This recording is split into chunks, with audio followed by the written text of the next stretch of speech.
L'évangile de Jean, pour nous parler de Noël, plutôt que de raconter des histoires de naissance et d'enfance, fait de la théologie. Et il nous dit qu'il y a trois réalités, Dieu, sa parole et la lumière, et que ces trois réalités n'en sont en fait qu'une seule. Cela semble rien, mais pourtant c'est extrêmement original et audacieux. Parce que dire que Dieu est égal à sa parole, c'est dire que Dieu est égal à son propre acte créateur, puisque c'est par la parole que Dieu crée. Et cela veut dire autrement que le dynamisme créateur qui est dans l'univers, l'évolution créatrice, c'est Dieu lui-même. Et en fait, ça change tout, même pour nos propres vies, parce que Dieu, c'est ce en quoi nous croyons. Et Jean nous invite à croire non pas dans un Dieu qui agirait de l'extérieur dans le monde, ou qui pourrait d'ailleurs agir ou ne pas agir, qui pourrait exister ou ne pas exister comme un objet extérieur au monde, mais Jean nous dit, Dieu, c'est en fait le dynamisme créateur interne à l'évolution du monde. Et dans nos existences, ça change aussi beaucoup de choses, parce que cela veut dire que ce en quoi nous croyons,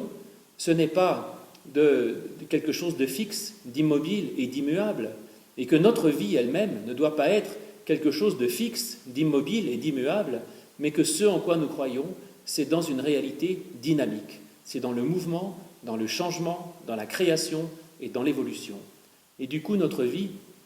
ne doit pas être vue, je dirais, comme une chose qui doit absolument demeurer comme elle est, mais au contraire comme une création sans cesse en mouvement, et notre vie doit être sans arrêt une évolution qui doit se faire avec l'aide de Dieu. Et ainsi, en particulier, ce que nous appelons des épreuves dans notre vie. Ce sont des événements qui tendent à nous empêcher de vivre comme nous vivions avant. Et ces bouleversements, avec l'aide de Dieu, peuvent être même des chances, parce que ce que Dieu peut apporter dans notre existence, c'est justement de pouvoir réinventer notre vie autrement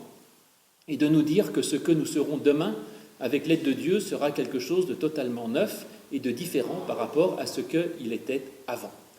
Et puis,